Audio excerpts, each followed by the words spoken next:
Creating brain redundancy. How are we going to do that?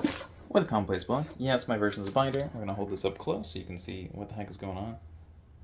There we go. This is number 37, so we are using keyword 37, which is my craft. I'm going to put this down now.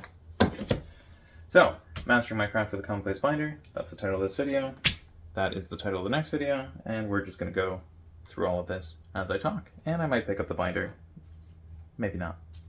So, creating brain redundancy. How is a binder going to do that? Well, it might not. But if something is going to create redundancy for your brain, it might happen when people look through your clutter. But we need to focus on decluttering the path. So how are you going to declutter your binder if you have a binder? I mean, a lot of people don't even have one in the first place. Well, basically, here I am picking this up again. You just kind of put whatever you find the most important in this. And so at the beginning, this stuff might not be super valuable, but that's okay. Because you just put stuff in, and then you take stuff out, and you put stuff in, and you take stuff out. And so whatever stays is probably the most important. It could also be extra clutter. So maybe we want to reverse this, and instead of decluttering the path, have it the path of decluttering, which is what you would need after making a mess. But if you made a mess, you should probably stop digging the hole deeper and make daily progress towards your goals in a different way. So how are you going to do that? Well, maybe you could read a book, but this thing says books don't matter. That's a little rage bait. So books do matter. It's just a lot of people don't really read books anymore. They might not have the time. They might not understand. But a lot of people just watch videos, like you're doing right now, or maybe you're just listening. But a lot of people listen to a podcast or something else like that. And so the books don't matter as much as they used to. They still matter. They're still very useful, and in some ways they're more useful now than they used to be because they're highly concentrated, and we don't really interact with highly concentrated bits of information anymore. Or at least not in the way people really expected us to. A lot of the stuff we focus on is eye-catching. And so people might judge a book by its cover, just like people might judge a thumbnail by its cover. But in some ways, this isn't as relevant when somebody's reading a book because, unless there are pictures throughout the book, it's just kind of whatever. Like we had the cover and then we get on to the actual material.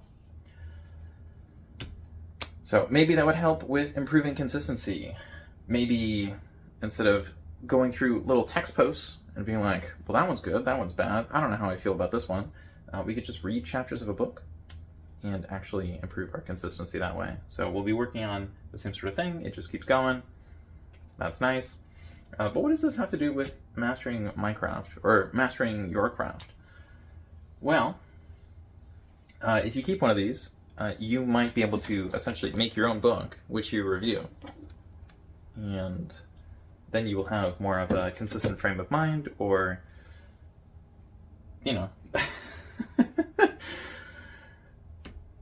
brief old notes, which will help you out. So it might be that you looked through something like a book, and you just need a brief version of that. And maybe you don't really feel like using an AI tool to just summarize the book and spit it back at you, or use SparkNotes or whatever else. Sometimes it's nice just to have the old notes and look through and be like, oh yeah, this was about whales. Right. Maybe not. But it is cool to have physical proof. And so that's kind of what this is. A lot of people are like, ooh, I have my Notion and templates and all this other stuff. But like, what do you do with that? How do you show it to people? I guess you could just send it to somebody because we're all on digital devices now. But it is kind of nice to hold it because other people might not believe me, but I believe me because this is here and this is a demo. So how big is the actual thing? Because obviously this isn't the one that I use all the time because if it was the one I use all the time, I would basically just be showing my diary to the internet, which is it's a choice. One that I will not be making because I don't want to have to figure out what to blur or not blur.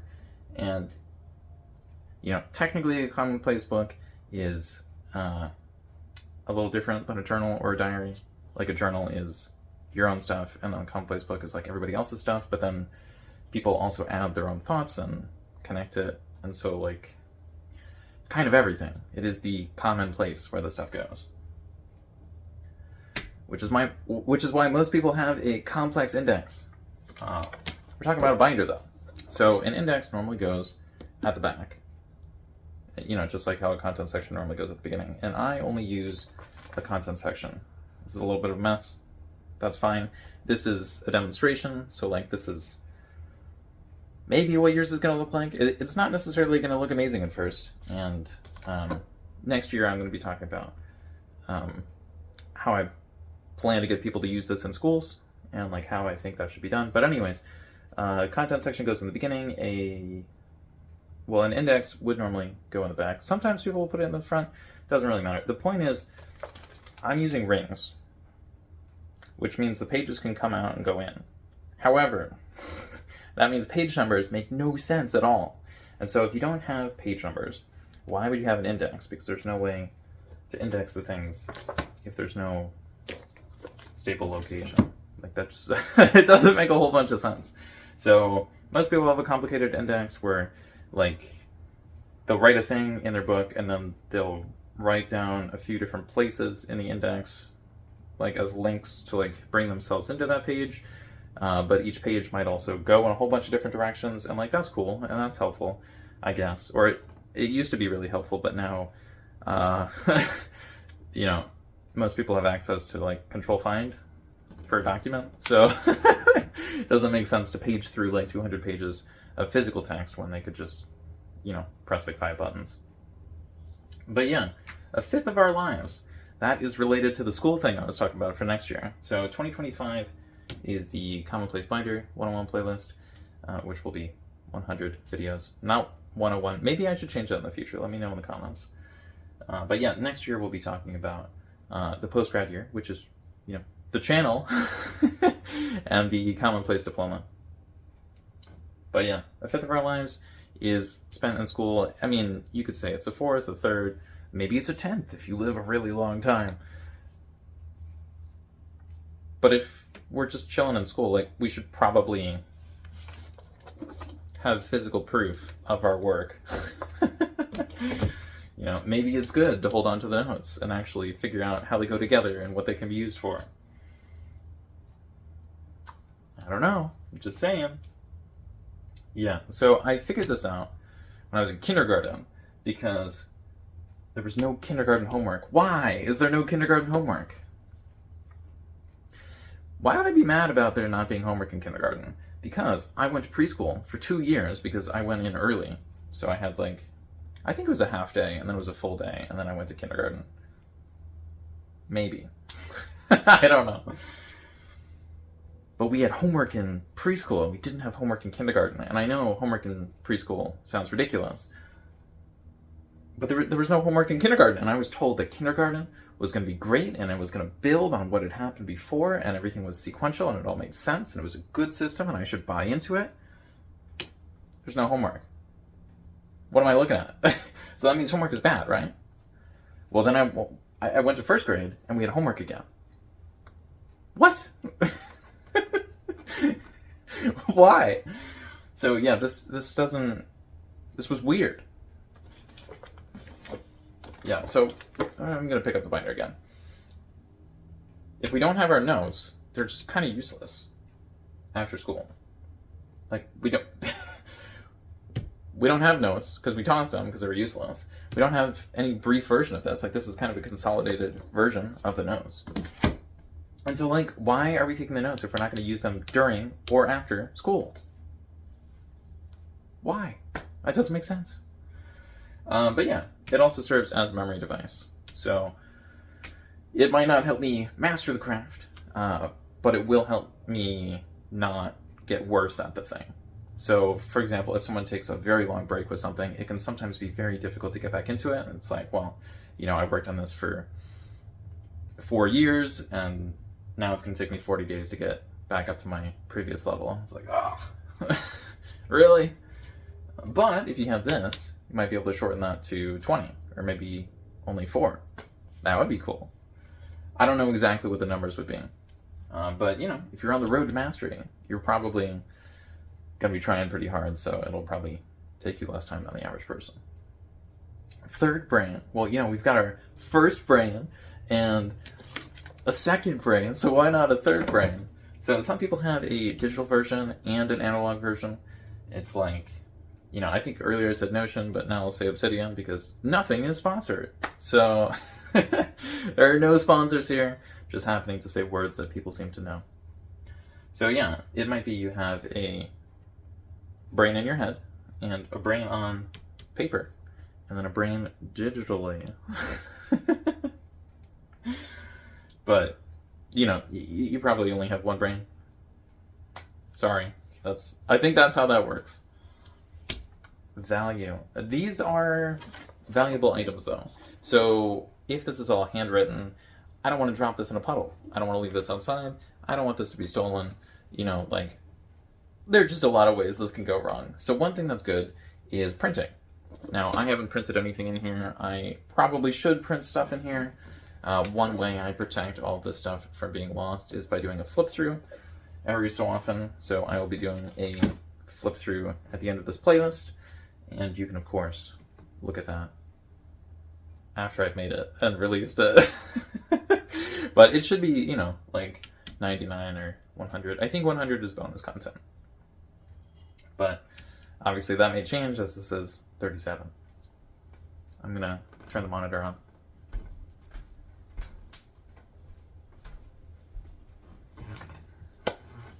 Okay, so that solved the present. That solved my current problem. The monitor turned off, I turned it back on. Nice. So it might be some situations don't require a Commonplace book or a Commonplace binder. It's just a task that takes less than 5 minutes. You just go do it, and then you come back. We don't really need a memory device to realize, oh crap, it got dark. Let me go do the thing that turns the lights back on. So I only have 3 light sources, the ceiling light and the 2 computer monitors, but the monitors are in the same location, so it could be kind of a problem. Maybe I should get a mirror and, you know, put it over there and put it over there. I don't know what to do. If you have any lighting tips, please leave those in the comments down below. Obviously, if that also doesn't matter or isn't relevant, you know, you can prioritize something else for a comment. Maybe a general audience would be kind enough to indulge me in some comments. No, I really don't know who this is for. Mastering my craft.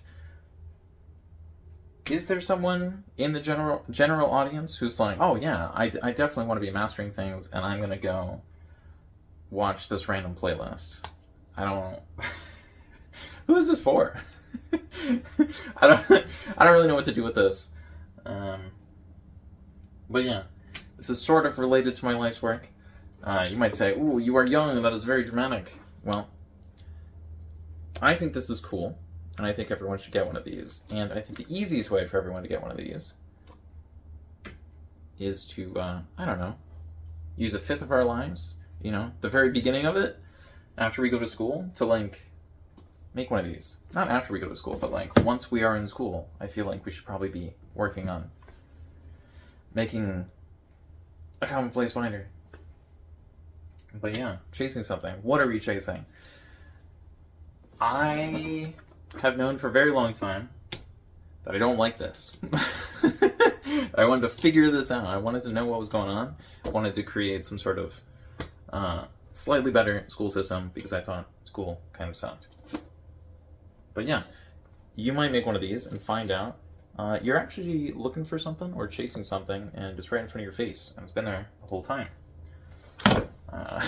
It's part of the way I actually ended up making this playlist in the first place. It was like, I want to make a YouTube channel. I want to make a YouTube channel. I want to make a YouTube channel. Oh, I want to make a YouTube channel. Okay. So, if you're not so sure about this video where we're mastering the craft, and I don't really show myself doing that, Maybe you'd like an update. Or a video where I talk about craft update Commonplace. So that might be how to update your Commonplace binder. It might be, well, you had a Commonplace binder, now you're going to have a Commonplace book. It's an updated method. I don't know. So if you're curious, check that out. If you're not, get a snack, go to sleep, take a shower, or like, comment, subscribe. Okay. We'll see you in the next one. Bye.